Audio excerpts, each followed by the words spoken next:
सावधान बापा माँ पिला पाठ न पढ़ाइले दंड देवे सरकार। पिला स्कूल न गले घर को जीवे शिक्षक रुहंतु सतर्क। पिला मोबाइल देले बालंगा कले परिणाम भोगिबे बापा माँ। पिला घर को जाई बापा माँ सह आलोचना करिवे शिक्षक।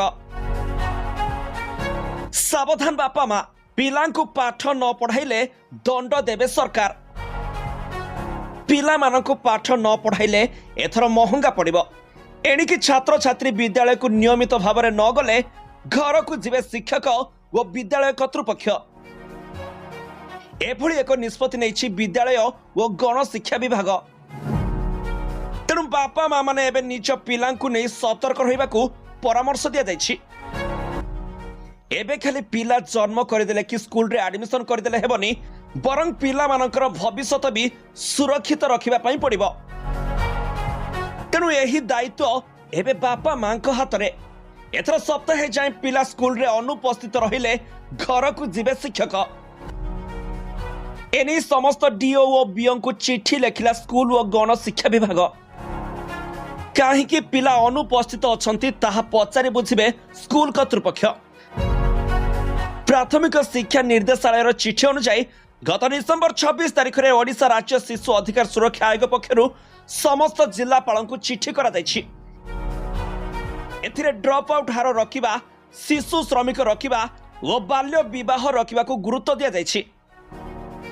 जेउथि पई जदि कोनोसी पिला बा छात्र छात्री एक सप्ताह धरी स्कूल न आसंती तेबे तांको घर को जीवे स्कूल शिक्षक।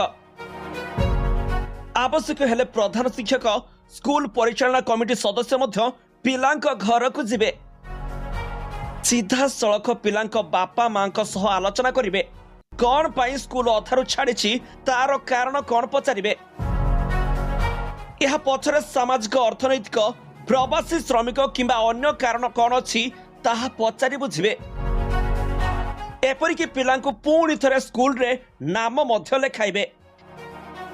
यह समस्त सरकारी व सरकारी अनुमोदन प्राप्त स्कूल पाई कार्यकारी करबा पाई बाध्यतामूलक बोली कहा जायछि।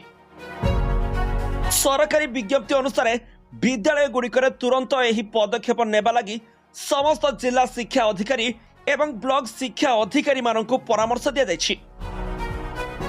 अधिकारी मानक कहवा अनुसार यही पदक्षेप ड्रॉप आउट रखिबा, छात्र सुरक्षा सुनिश्चित करने सह पिला मानकु पाठ पढ़िबा पई उत्साहित करिबो।